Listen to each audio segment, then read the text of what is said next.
Shalom à tous et bienvenue autour de l'arbre. Alors, avant de rentrer dans le texte aujourd'hui, je propose qu'on fasse un jeu de rôle. Alors, je vous donne l'occasion de fermer les yeux, peut-être si vous êtes chez vous, ou tout simplement réfléchir et imaginez-vous en tant que créateur, une personne en train de créer une chose, une personne en train de fabriquer quelque chose. Et la chose que vous êtes en train de fabriquer demande à visser, à resserrer des boulons. Alors vous êtes en train de construire cette chose, vous êtes fier de ce que vous êtes en train de construire. Et pendant que vous êtes en train de construire cette chose, chaque fois que vous êtes en train de visser, de serrer un boulon, quelqu'un vient pour dévisser, desserrer, dévisser.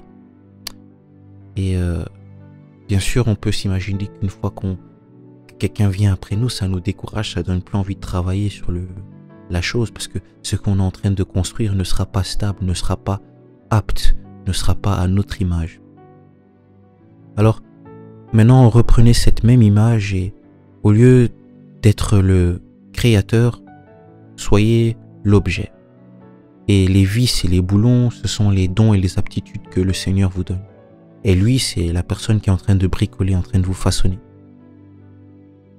Ça arrive des fois que le Seigneur serre et visse des boulons, visse des vis dans notre vie, ces dons-là, et cherche à nous rendre meilleurs, et que nous, par notre insouciance, notre manque de réflexion, ou des fois tout simplement laisser accès à l'ennemi dans notre vie, on ouvre la porte à l'erreur, on ouvre la porte à ce que ces vis et ces boulons soient desserrés.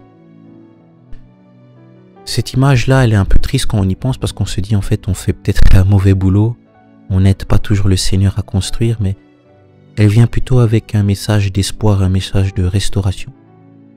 Cette image m'est venue en priant, le Seigneur me disait « David, malgré tes fautes, je te restaure, je resserre les boulons. » Et c'était ça en fait, il me disait que il me faisait comprendre qu'en fait le fait de venir vers lui, de le chercher, c'était ce qui nous rendait meilleurs, ce qui nous rendait aptes.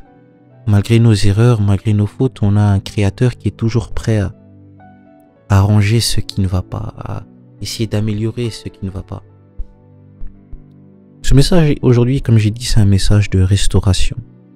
Un message pour la personne qui, justement, a dévissé, desserré, peut-être un peu trop à son goût et se dit « C'est difficile d'avancer, j'ai fait une erreur, j'ai fait une faute, mais que là, ce que le Seigneur m'a donné, j'ai trop méprisé, c'est trop tard. » On a un Dieu, un Créateur qui, contrairement à nous dans la première image que je vous ai donnée, est toujours prêt à revenir, arranger, améliorer, façonner. Si je peux vous donner un verset qui nous permet de comprendre comment cela marche, c'est dans Psaume chapitre 139, c'est David. Je vais vous le lire aujourd'hui. Il dit au verset 23, « Sonde-moi, ô Dieu, et connais mon cœur. Éprouve-moi et connais mes pensées. Regarde si je suis sur une mauvaise voie, et conduis-moi sur la voie de l'éternité. » David avait compris cela. Il avait compris que des fois, il y avait des fautes que lui-même n'aurait pas remarquées. Il y aurait des fautes que d'autres personnes peut-être auraient remarquées chez lui, mais que lui n'aurait pas remarquées. Il a remarqué qu'il y avait des fautes que lui devait chercher à améliorer avec le Seigneur. Et c'est ça que j'aime bien. Il dit « Amène-moi à connaître les voies de l'éternité. » Pour moi, connaître les voies de l'éternité, c'est connaître le chemin de Dieu, c'est connaître ce que Dieu veut pour nous.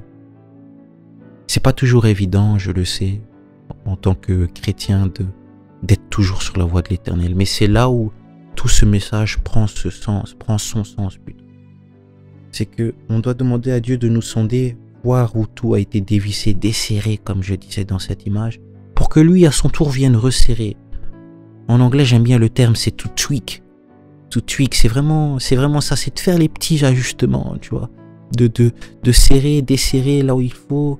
Et si on devait prendre l'image d'une guitare, de venir mettre la bonne gamme, ou même un piano, de venir améliorer la note, parce qu'avec l'usage, avec les mauvaises réflexions, on est vite loin de ce qu'est la perfection, ce qui est bon.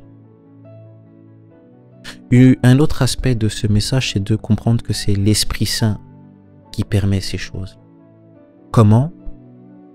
Pour vous le dire, je pense que la meilleure manière, c'est de l'expliquer comme Jésus l'expliquait à Nicodème pour la nouvelle naissance. On peut le voir dans Jean chapitre 3 verset 6. Et dans ce passage, Jésus explique à Nicodème, il lui dit, pour paraphraser les mots de Jésus, il lui dit, regarde le vent, tu le vois, mais tu ne sais d'où il vient ni où il va.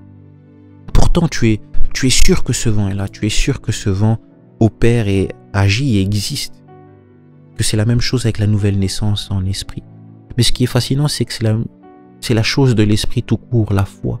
De ne pas savoir d'où cet esprit vient par les mystères de la foi, mais il arrive quand même à agir pour resserrer les boulons, améliorer ce qui doit être amélioré.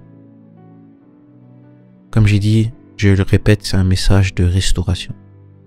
Et ma prière aujourd'hui, c'est qu'il y ait un cœur qui écoute aujourd'hui, qui comprenne que l'Esprit Saint peut agir d'une manière mystérieuse, mystique, intéressante, puissante pour venir resserrer là où toi tu te disais que c'était finito. Finito pipo, comme on dit. Le Seigneur est aimant, aimable, mais toujours miséricordieux et surtout il est toujours présent. Une chose que nous les humains on a du mal à faire et c'est pour ça que des fois on a du mal à saisir cet aspect-là de Dieu. Un Dieu toujours présent, un Dieu capable de resserrer ses boulons. Mais en préparant ce message, il y avait une pensée qui était aussi dans mon cœur et qui était importante, c'était de faire comprendre à une personne qui a enlevé le gros, d'enlever le mauvais, que c'est pas parce que tu as enlevé ce que tu considérais comme un gros péché qu'il n'y a plus de choses à améliorer quotidiennement. On le voit souvent dans le christianisme quand il y a des nouveaux convertis et qu'ils sortent peut-être d'un péché grave ou un péché qu'ils considèrent eux comme grave, qui domptait leur vie, on va dire ça, comme des addictions comme la masturbation, la drogue, peut-être la méchanceté ou peut-être tout simplement la débauche, peu importe. Et qu'une fois qu'ils sont guéris de ce péché-là, ils se disent le gros boulot a été fait, c'est bon. On peut s'asseoir peinard et continuer à avancer dans notre marche avec le Christ. Alors que non. C'est quelque chose qui se fait chaque jour. On s'améliore chaque jour. On doit chercher et désirer Dieu chaque jour. Je vais vous donner un petit témoignage avant de prier. Ces 2 derniers jours, comme je le dis souvent, le Seigneur place des messages dans mon cœur. Et je sais que ça vient de Dieu parce que c'est toujours fondé bibliquement, même par des passages que moi-même je ne maîtrise pas. Ce qui est assez surnaturel, mais qui fortifie ma foi en Christ. Et récemment, j'ai attristé le Saint-Esprit parce que j'avais eu un message, mais vraiment fort, vraiment très très fort. Et je l'ai partagé même à ma mère et c'était waouh, c'était touchant. Mais il y avait une particularité à ce message, c'est qu'il allait un peu à l'encontre de beaucoup de choses qu'on peut entendre ou voir sur Internet.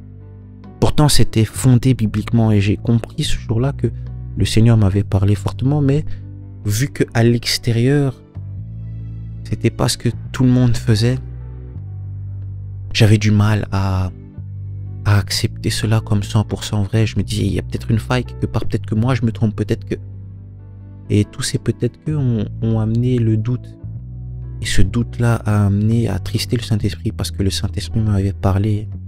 Et moi, j'ai pas eu le cœur assez affermi dans la foi pour comprendre que c'était quelque chose de beau et que je devais accepter ça avec une foi terrible.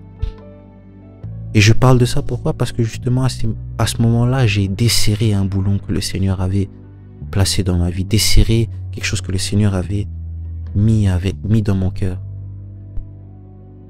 Mais ça n'a pas empêché le Seigneur que une fois que je me suis rendu compte de cette erreur-là et de venir vers lui, de venir resserrer, de venir enlever ce brouillard qu'il y avait sur mes pensées et de venir confirmer sa parole. On a un Dieu qui confirme toujours sa parole. Alors voilà, j'aimerais finir cet épisode avec une prière comme mon habitude.